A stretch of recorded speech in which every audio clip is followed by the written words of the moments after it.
This lecture is about sample moments and in particularly sample means, sample variance, and sample covariance. So before we give the definitions of these moments, let's set up some other definitions. So we begin with the concept of a population. So a population is simply a set of similar items. That could be, for example, all individuals in Sweden or all firms in Europe. So we simply think of population as a set, which we illustrate with a blob like this. So this is my population. And it contains items, and items can be sort of pretty much anything. And individual items in the population, we just denote that with a small point like that. So if this is the population of all individuals in Sweden, this is one individual in Sweden, perhaps me. Next, we define a sample simply as a set of data selected from this population. So it is really a subset of the population. And I have to define some kind of a procedure to describe exactly how I am selecting my sample. For example, if I have a database with the all individuals in Sweden, then I can randomly select a number of individuals from this database, maybe 5 individuals, and that can be my sample. The idea is that I'm hoping that this smaller sample will in some respects represent the population, which is too big to investigate. We also have the concept of a random sample. And a sample is a random sample if each item in the population has the same probability of being selected into the sample. For example, if my big population has n individuals, for example the population of Sweden, and I need to select a sample of size small n. If I then just create a routine which picks an individual in the population with probability 1 over capital N, then I can create a random sample. However, if I just simply go out and randomly pick the first n individuals I meet, then it's not going to be a random sample. Alright, so from the population I pick individuals into a, well, let's draw it smaller, a smaller sample, and this has then size small n. The individuals inside my sample here, of which there is small n, are called sample points. So let's view that. So each element in the sample, we call that a sample point. And we typically use the small n as the symbol to denote the size of the sample. And sometimes we then use capital N to denote the size of the population. So once I have a sample of, let's say, individuals in Sweden, I can measure some characteristic of this individual. For example, I might measure the yearly income of each individual in my sample for a particular year. Then we typically use the symbol small xi to denote that particular measurement of individual I, such as the income of that particular individual. And I is any number from 1 to 10, from 1 to n. We then typically collect this data in some form of a spreadsheet or something like that. So here is an example of that. Let's say my sample consists of 10 individuals, observations 1 through 10, and I have then 10 individuals and this is the measured income in some units. So the notation here is n is equal to 10 individuals. We call this I equal to 1, that's the first observation, I equal 2 for the second one, all the way down to I equal to 10 for the final individual. And the measured characteristic of each individual is denoted by xi. So the first one is denoted by x1. x1 is 225. That's the income of the first individual. x2 is 312, and so on, all the way down to x10, which is 275. So then we just use this symbol xi to denote the income of an arbitrary individual, where I is then any number between 1 and n.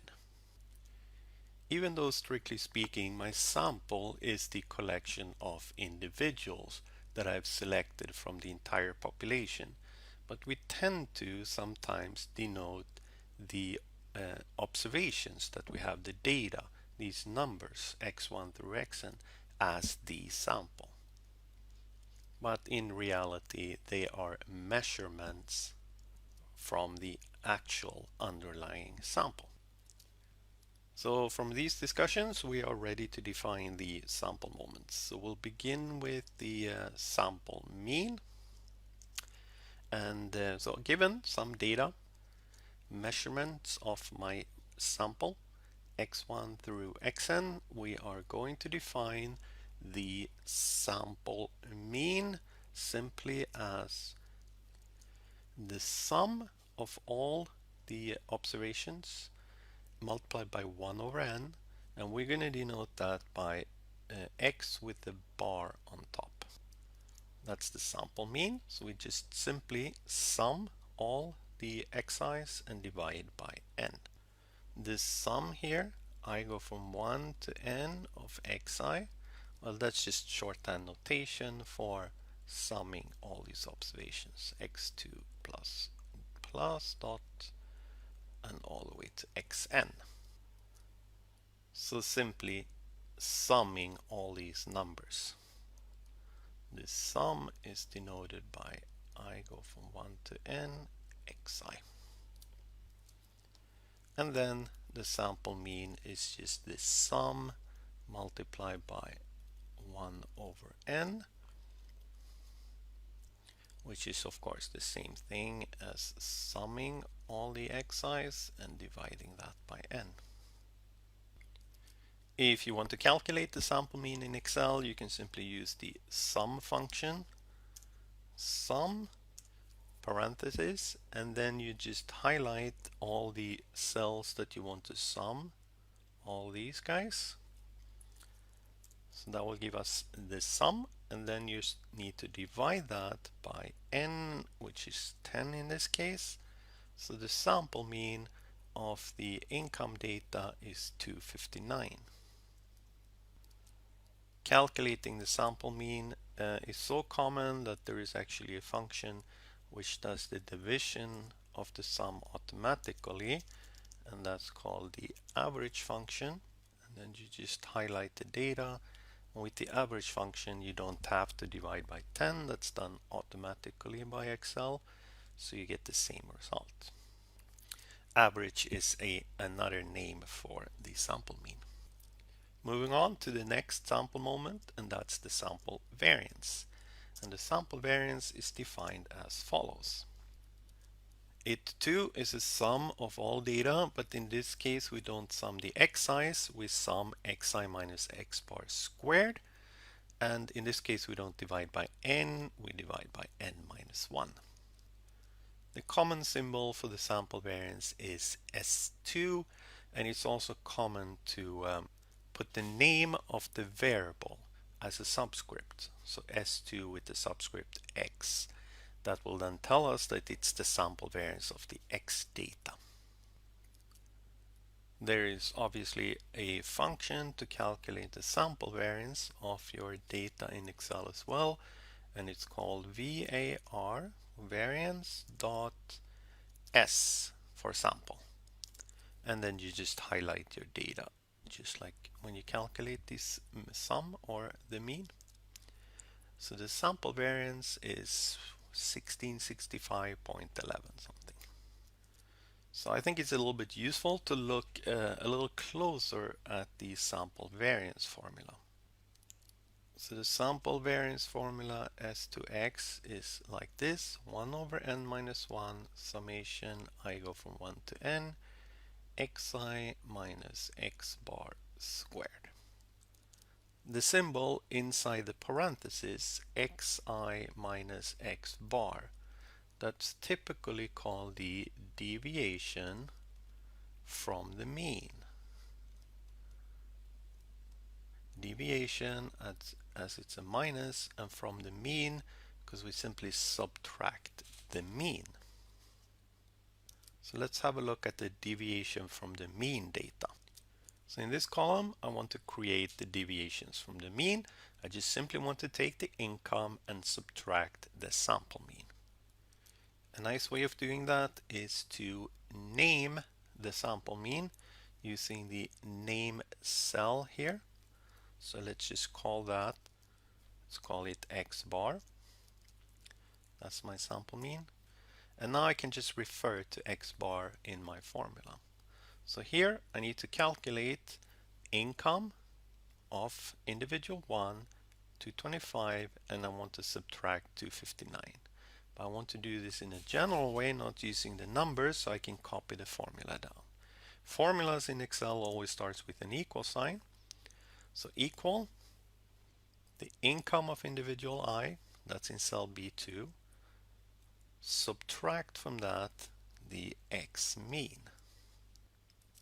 Well, I call it x bar actually. Subtract from that x bar, and that's the deviation from the mean for the first observation, for the first individual. So think of this number simply as this guy has an income which is 34 units below the average. So with Excel, I don't have to copy and write this formula for all these individuals. I can just use this fill handle and just drag it down, and that will give me the deviations from the mean for all individuals. The second person had an income of 312, has an income which is 53 units above the mean, and so on. The next step in the formula for the sample variance is that we are supposed to square the deviations from the mean. So these guys are squared. Let's abbreviate that with deviations from the mean. Square deviations from the mean. So let's calculate that in our Excel sheet. Let's just call it squared deviations. So I am simply going to square each deviation from the mean. And the square in Excel, you can just do ℓ2. That's the square. A few things to note with the square deviations. First of all, they must all be positive. Square deviation must always be positive or 0, since squaring any number will give you a non-negative result. Second, the further the income is from the mean, the larger the squared deviation. For example, for individual here, number 7, this individual had a deviation from the mean which was very small, just 5 units below the mean, and that individual's square deviation would be very small. This individual had a income which was much lower than the mean, 72 units, and therefore gets a very large square deviation. So keep this in mind. Observations that are close to the mean will give you a small square deviation, while observations that are far from the mean will give you a large square deviation.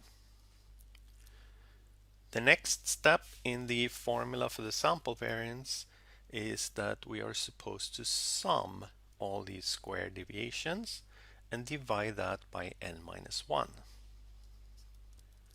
So we can now check that Excel has done its computation of the sample variance correctly by just doing sum of all these ones, divide that by 9, n-1 is 9.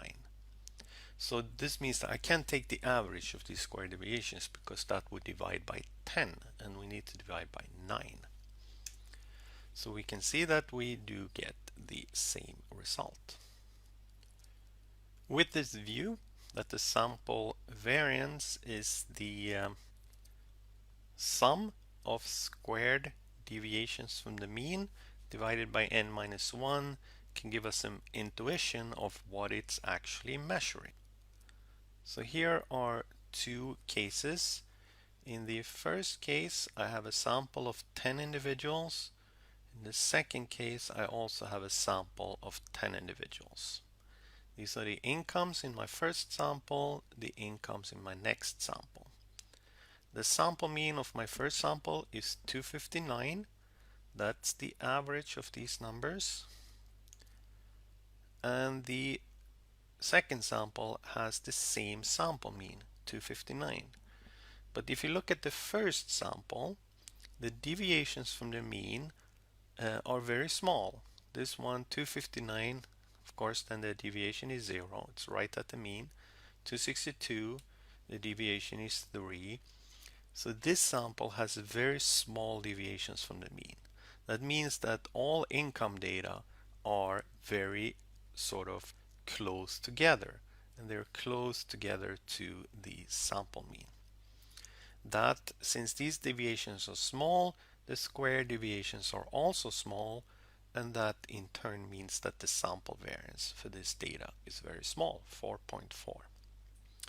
In the second sample, I have exactly the same sample mean. The average income of these individuals is the same, 259. But in this case, the spread is very large. The individuals have income which are really far from the mean. This guy has 108 units above this mean, and this guy has an income which is 157 units below the mean. Much bigger deviations. And squaring these deviations will then give you very big numbers, and that in turn will give you a very large sample variance. So a large sample variance is consistent with large deviations from the mean, which means that the spread of the data is much larger. The spread of this income data is much larger. A small sample variance is consistent with small deviations from the mean and a data set which has a very small spread. Another way of illustrating this is to look at the income data. So if I look at this data, the first sample, and the data from the second sample, and I do an insert, and I do just this, then the blue line is from the first series, the sample with the small sample variance, and you can see that there is very little variation in the income. While the orange one is the data from the second sample where there is more variation in the data. So the orange data has a higher sample variance. Although the sample mean is the same, they have different sample variances. So from the sample variance, we can also define a concept called the sample standard deviation. And the sample standard deviation is simply the square root of the sample variance. The notation we use is S instead of S square. And since the sample variance is the sum of non-negative numbers, the sample variance can never be negative, so it's always safe to take the square root of it. So to get the sample standard deviation, we can just take the square root, and that's SQRT in Excel of this guy, sample variance. So the sample standard deviation is 40.8.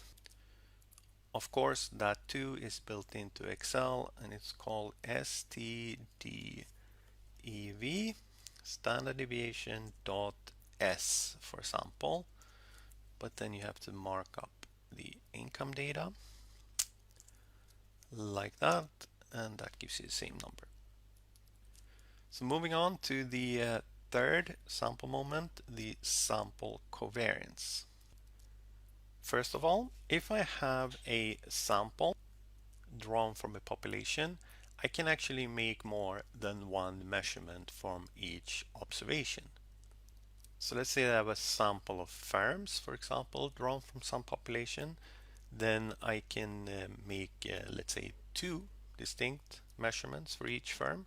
Say, for example, I could measure the total revenue and also the total cost for each firm. In that case, I typically use the symbols X and Y. So I have a population, I make 2 distinct measurements from each sample point, and I'm going to denote them by Xi and Yi. So Xi and Yi are always connected in the sense that they refer to the same sample point, but they are indeed different measurements. So in this case, I have data that looks like this. I have data on an X variable, such as revenue, and I have data on an Y variable, such as cost. In this case, my data could look something like this. I have 10 firms, n equal to 10, and this is the revenue data, revenue for the first firm and so on, and this is the cost data, cost for the first firm. I denote one by using the symbol X and the other one using the symbol Y, and I just pick these arbitrary right now, makes no difference. So for example, this number here, 62, that's my X1, that's 62, and this number here, that's my Y1, that's 31, and so on. This is the X10 or Xn, if you like, because n is 10 in this case. So given data on 2 variables, I can define the sample covariance, and the formula for the sample covariance is like this. If we look inside the sum, we recognize the first parenthesis as the deviations from the mean for the X variable, and the second parenthesis as the deviations from the mean for the Y variables. And we take a product of those and sum them and divide the whole thing by n minus 1. That's the sample covariance. To calculate the sample covariance in Excel, you just do covariance dot S for sample. Then, as you can see from the hint, it needs 2 arrays, the array of each of the variables. So we'll do revenue as the first, and then we'll do cost as the second. It makes no difference in which order you do this. So the sample covariance between cost and revenue comes out to be 137.5. So again, let's develop some intuition of what the sample covariance measures by just looking at the formula. So the sample covariance, which we denote by x and y square 1 by n minus 1, summation, I go from 1 to n, xi minus x bar times yi minus y bar. So let's do these two in one column each, the deviations from the mean. So I need the average of the x data and of the y data. Average of the x data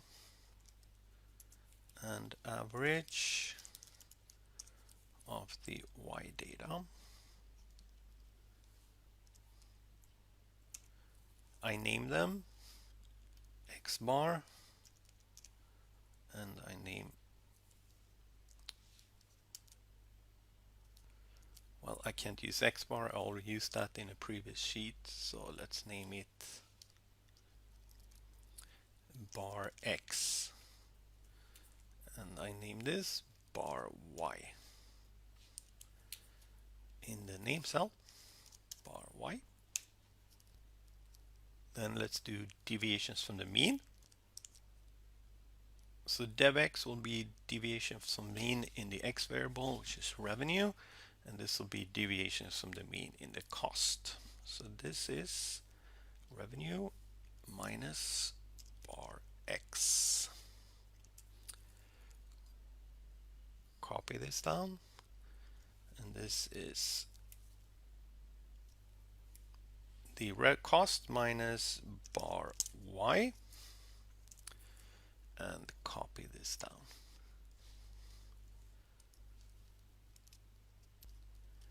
So the following here is important. If you look at the deviations from the mean, they tend to have the same sign. For example, for the first observation, they were both positive, both negative, both positive, and so on.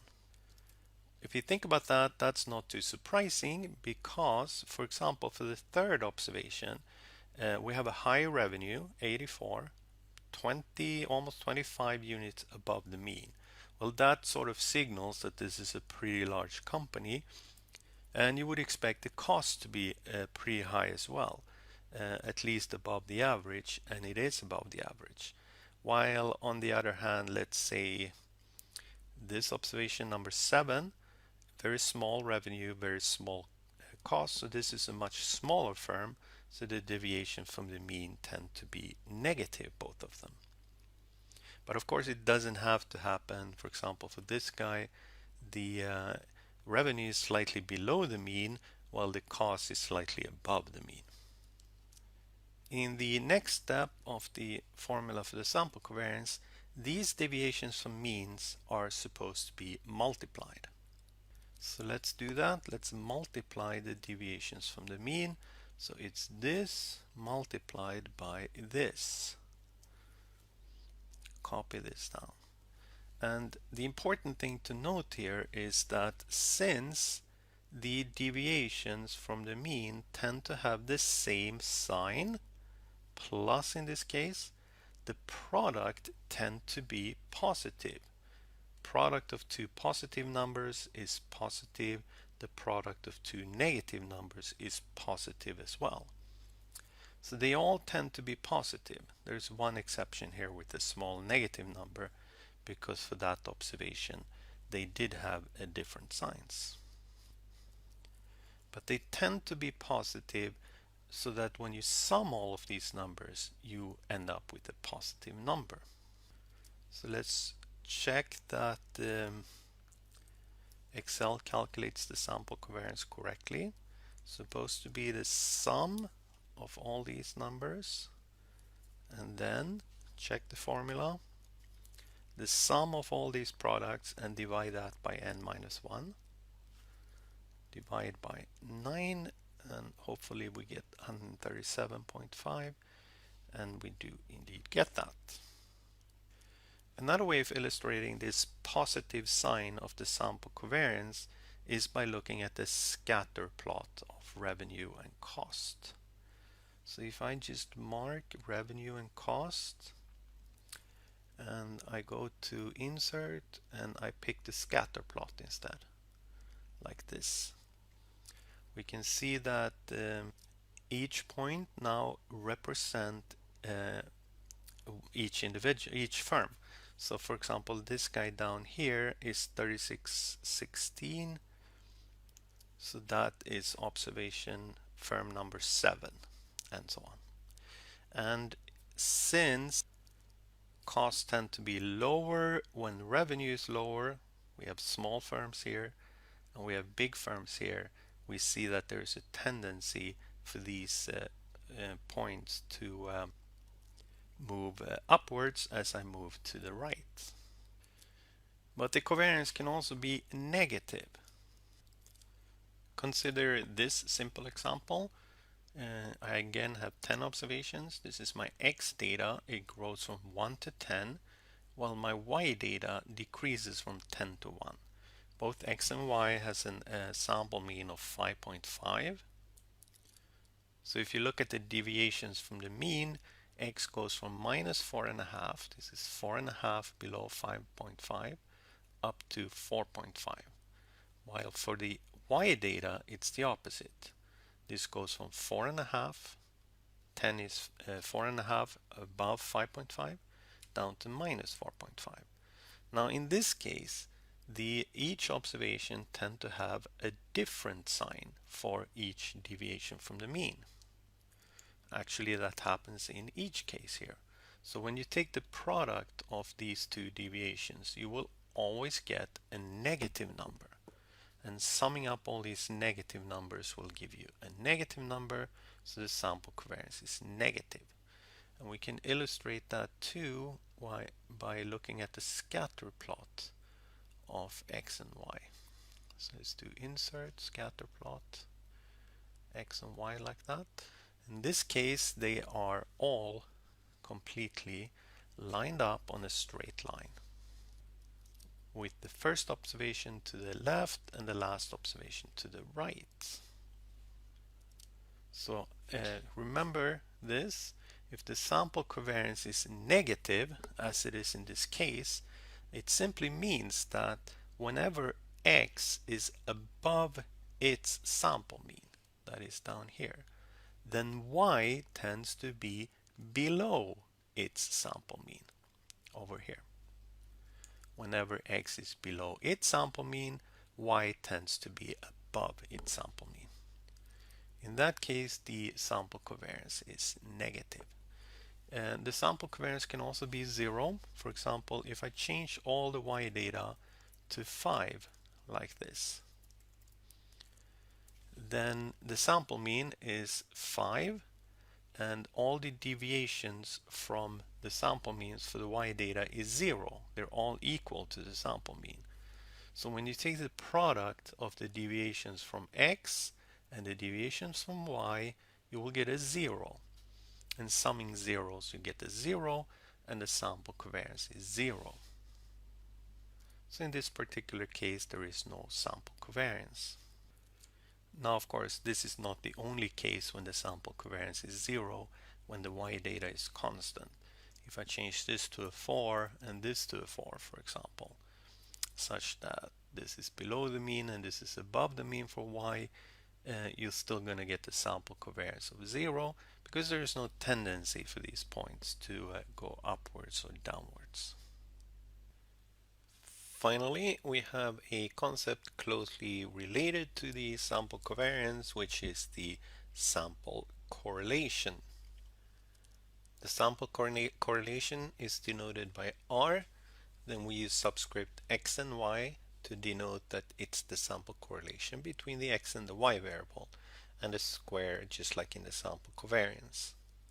And the definition is that it's a ratio of the sample covariance, and in the denominator we have the product of the sample standard deviation for X and the Y data. So to calculate the sample correlation, we calculate the sample standard deviation. So that's STD ab sample for the X data. Then we do the same thing for the Y data.